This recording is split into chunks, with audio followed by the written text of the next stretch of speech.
Bonjour à tous, aujourd'hui on va parler de Firewall et donc on se retrouve juste après le générique, à tout de suite.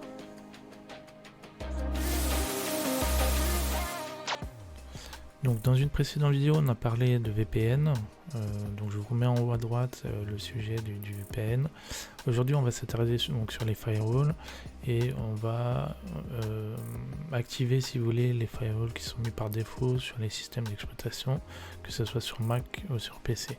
Donc je vous mets tout de suite sur Windows et on va donc installer Windows Defender qui est par défaut installé, hein, il y a juste à activer ou non.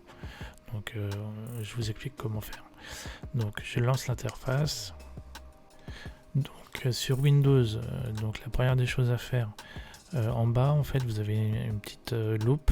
Vous allez juste taper Windows.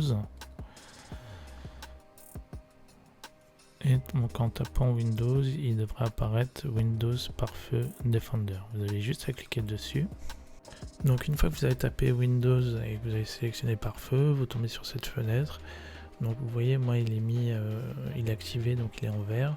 Si vous voyez qu'il est en rouge, c'est qu'il est désactivé. Donc pour ce faire, pour l'activer, il faut aller dans Activer et modifier en fait le pare-feu et vous passez. Donc si vous les désactivez, il sera ici.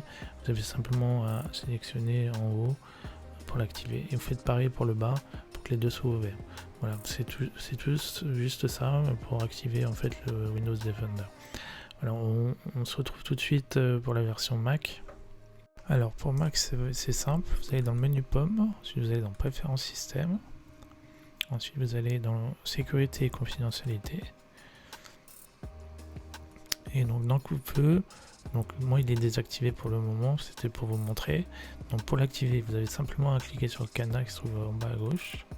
Vous tapez votre mot de passe administrateur, c'est le mot de passe qui vous permet de démarrer.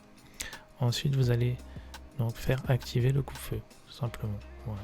Donc là c'est l'activation. Pour ce qui concerne les paramètres, si vous voulez une telle application soit autorisée ou non, vous allez dans option de coupe-feu tout simplement. Et là vous allez autoriser les applications ou non. Donc vous faites plus, vous sélectionnez l'application que vous souhaitez et ensuite vous pouvez sélectionner ici si vous le bloquez ou non. Voilà. Ensuite pour ce qui est intéressant de cocher, c'est les deux premiers. Ça permet de le faire automatiquement, il s'en occupe. Vous n'avez rien d'autre à faire, c'est le plus simple. C'est-à-dire que quand vous allez avoir une application qui va se lancer, il va vous demander si vous voulez l'autoriser ou non.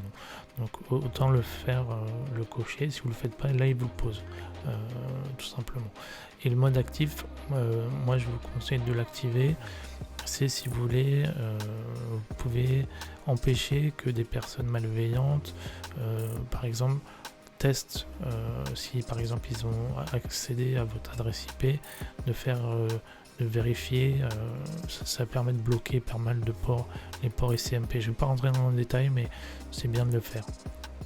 Voilà, donc voilà pour ce qui concerne tout simplement le pare-feu au niveau de Mac. Donc j'en ai fini pour ce qui concerne le firewall intégré aux différents systèmes. Donc si vous avez la moindre question, n'hésitez pas à me les poser en commentaire, je ferai un plaisir de vous y répondre. Si vous souhaitez également que je revienne en détail sur un point précis, là j'ai fait exprès pour que ça soit court. J'essaye de faire des vidéos courtes pour pas que ça soit trop long et trop ennuyeux. Donc je vous dis à très bientôt, n'hésitez pas à vous abonner sur la chaîne, à liker et à partager si vous le souhaitez, et je vous dis à très bientôt sur cette chaîne.